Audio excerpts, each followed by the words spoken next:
There are two types of agents that struggle. The ones that are really trying and just can't seem to get into and find their groove. And then there's ones that they struggle because they're not doing the right activity.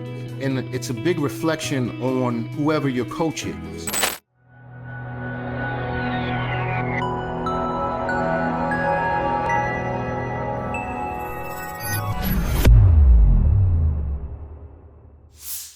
What is up? Welcome back to the CA Power Player Podcast. I'm your host, Cody Askins. Today we got a special guest. I'm excited to interview this person, man, because as I'm thinking about like everything that's going on right now, we are literally 2 weeks out from Apris Nation 2023, which I'm so freaking excited about. And I know this gentleman is as well, from Washington, D.C. What's really cool, you guys will love listening to his story.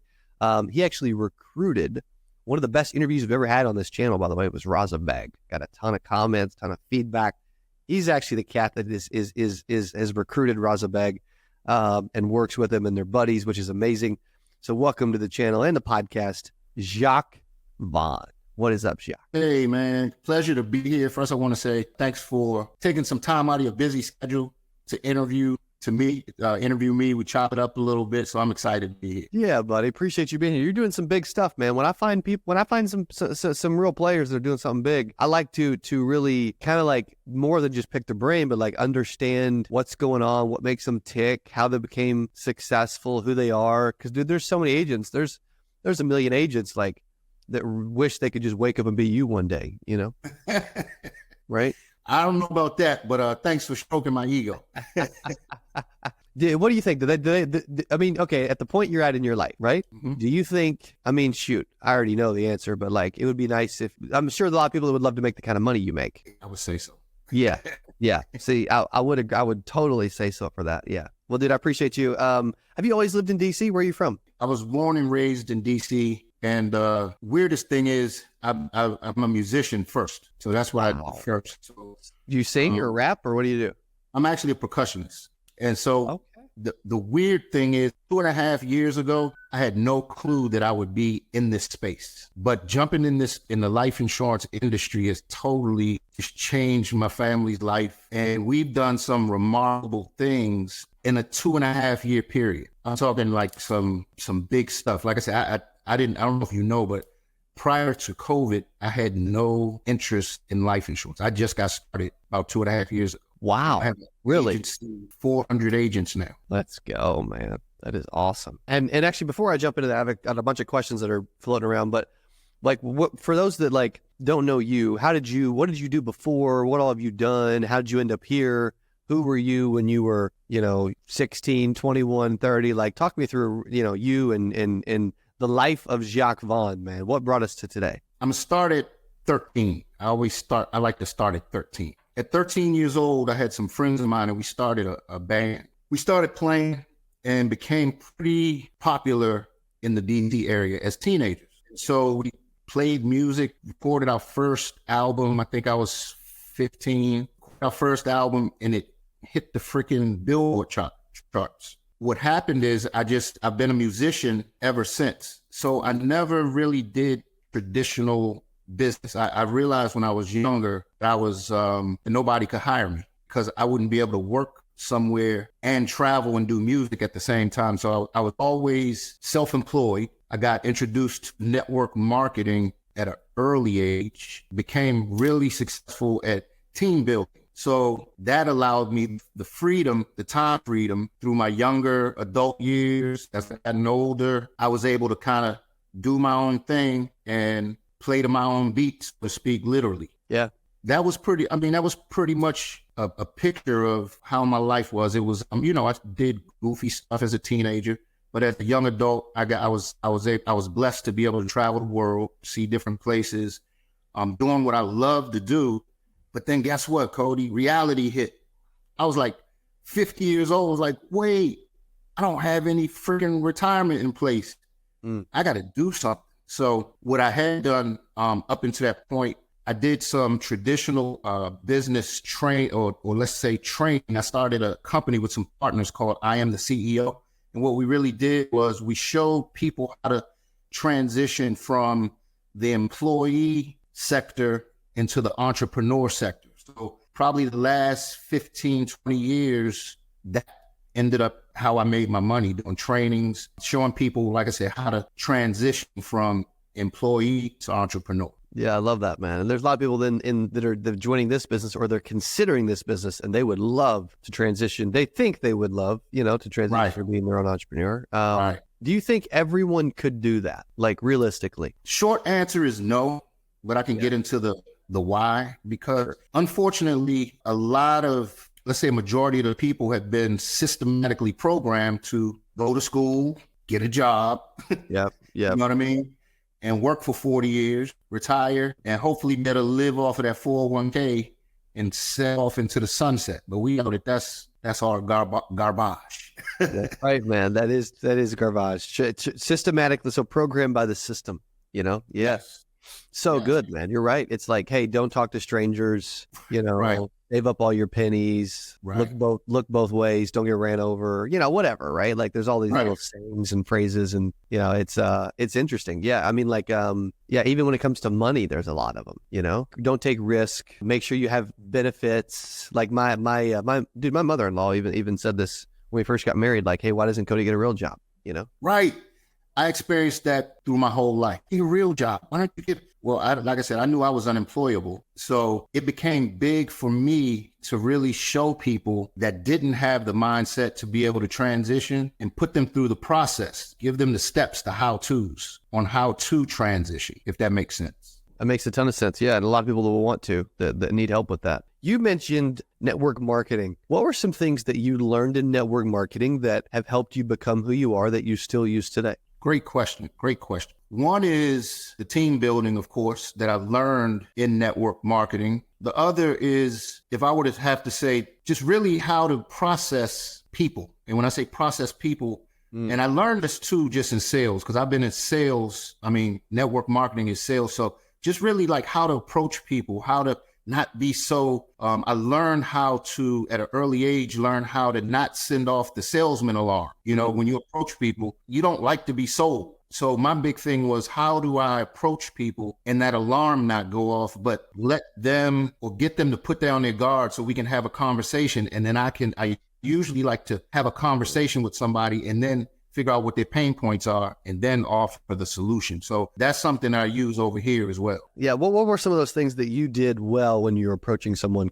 And I'll give you a second to think, because that's like such a big thing. I love it that you're mentioning that, because like, even if I walk into, if I walk into Best Buy, hey, hey, what, how can I help you? I'm just looking, man. I'm just shopping, like our defenses are always up. Well, it really depends, because now that I'm a little more seasoned, it really depends on the climate. It depends on the situation. I really don't approach people. It's more of if a conversation takes place, if we're in line or we're talking, and it could just be a conversation. And then I may say, well, what is it that you're into? And they may start to talk and tell me, hey, look, well, Cody, let me ask you this. I know we're in line right now, but would it be okay if I share some information with you and maybe perhaps show you how you might be able to triple your income by working half the time? It's different things like that. Or if I could show you how to triple your income and work 20 hours a week instead of 40, would it be okay if I share some information with you? Most people say yes. Once they open up for me to share the information, that's when I'll either send them something or just kind of have some more in-depth conversation. If I would, I like that. I like that you mentioned that. I'm going to take a note for that one. I like that a lot. Okay, so you've also, in 2.5 years, you recruited over 400 agents, which is wildly impressive. How do you do that? I think a lot of it has to do with my network. One thing that I've been blessed with is building a huge network and being an influencer before we even started using the phrase influencer. I mean, just being in the music industry, I've met some really good people along the way. Being in network marketing, I've met some really good people along the way. Living in DC, I've met some really good people along the way. So when I got started, the weird thing, Cody, is I failed my test 6 times.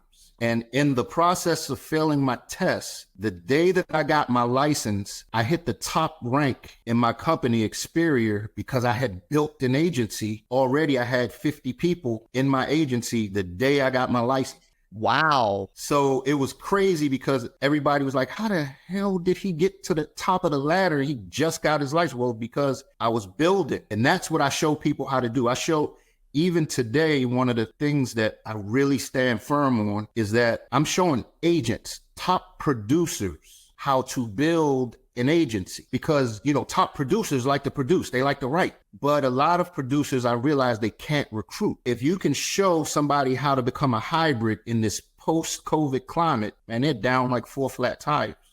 You know, they're really like, well, shit, well, show me. So that's what I love about our company. We actually have a producer's model and a builder's model, but one of my strong points is showing how to create that hybrid.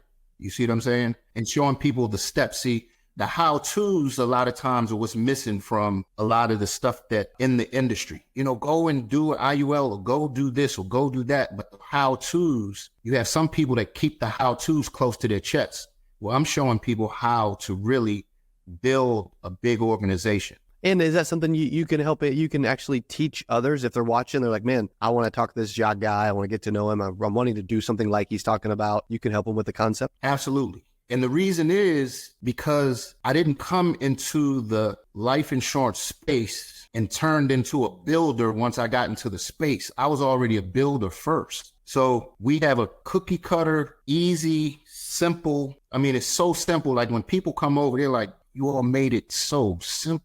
That's cool. I mean, everything from showing you how to build. And I know when you talk to Raza, one thing that probably blew a lot of people away as well, we don't buy leads over here. I'm showing my agents how to become their own so-called ad agency. So they don't have to go and spend. That's a pain point for life insurance agents.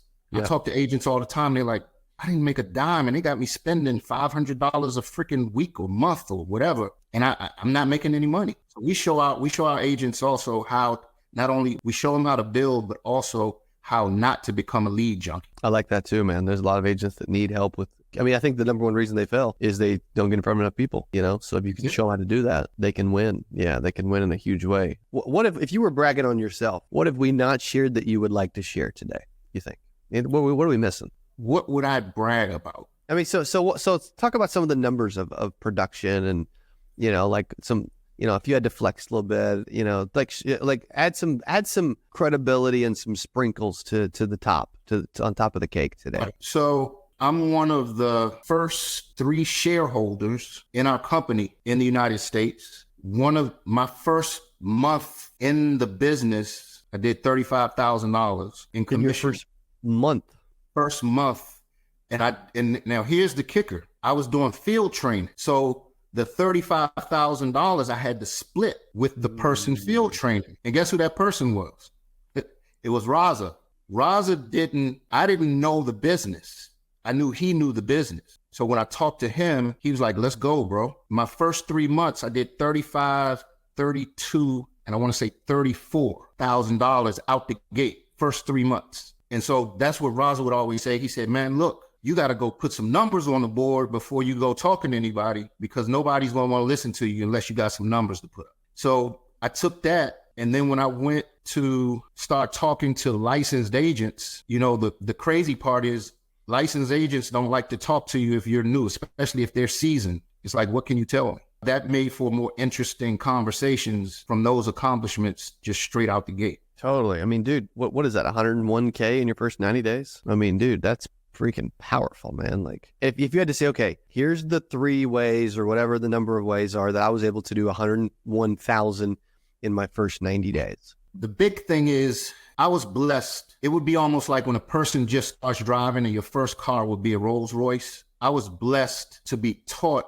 the IUL game straight out the gate. So just knowing the IUL, I didn't know that was, because that was what I learned first. I didn't know that was like a big thing. I just followed the play from the coach. And so Raza would be like, hey, bro, this is what we got to do. So I was like, my coach told me the plays to run. I ran out. And because, again, I have a pretty big network, I mean, we just started frying those fish. And when I say frying those fish, I was going out talking to people, changing lives, bringing them to the table. And I was blown away because I didn't realize we were making that much money because I wasn't looking up. I didn't look up. I was just running. And then it was like, cha-ching. I was like, whoa. That's awesome. That's a cool feeling. Yeah. And to get off to that kind of start is pretty special. Jacques, if an agent was like, dude, I like this, man. I want to learn more. I want to get in touch. I would love to do 101 grand in my first 90 days, or I'd love to recruit 400 people, or I'd love to just build a real business, and get some mentorship along the way. Can they text you, email, social? Like, what should they do? So the easiest thing is to call or text me. So I can leave my number. Please. 202-802-8600. I always answer my phone unless I'm working. So if I don't answer the phone, I would say, leave me a text message. Let me know what it's about. You also can reach me, my email address, JJV. So that like John Victor Industries with the S at the end at Gmail. JJV. And if somebody wants to connect with me on Facebook, I'm on Facebook as Jacques, Jacques, and then my middle name or middle nickname, I guess, Joc, J-O-C, Vaughan. So it'd be Joc Vaughan. I love it. Dude, you're a special dude. You got a lot going on. You've achieved a ton. What advice would you give to a brand new agent that's struggling, in some parting closing words? Depending on where they were struggling, reach out, connect with me. I'll get you out of the mud. I'll get you out of the mud. No, because there are two types of agents that struggle. The ones that are really trying and just can't seem to get into and find their groove. And then there's ones that they struggle because they're not doing the right activities. And it's a big reflection on whoever your coach is. I think the student is a reflection of the coach. If you got a good coach that really cares about you, because there's some people out here that just care about eating off of their person. You know what I mean? That's good. I love that advice. And there's a lot of people that probably doing the wrong thing. They just don't know it's the wrong thing. Exactly. And then they they lose hope. They quit. They don't make any money. They quit. They leave. And they're like, well, it wasn't for me. Yeah, but if you would have worked, and actually like had a conversation with Jacques, right? Maybe you would have, I think that's cool. Dude, appreciate you being on the podcast, man. Thank you so much. Hey, thank you, man. And we'll talk soon. Let's do it. Okay. Ladies and gentlemen, give it up for Mr. Jacques Vaughan. Feel free to text or email. Let him know what you're struggling with. See if he can help, man. I'm telling you what, like having a mentor, having a coach, having someone you can lean on me, right, is going to help for sure. Thanks for listening to Power Player Podcast. We'll see you on the next episode. Adios. Take care.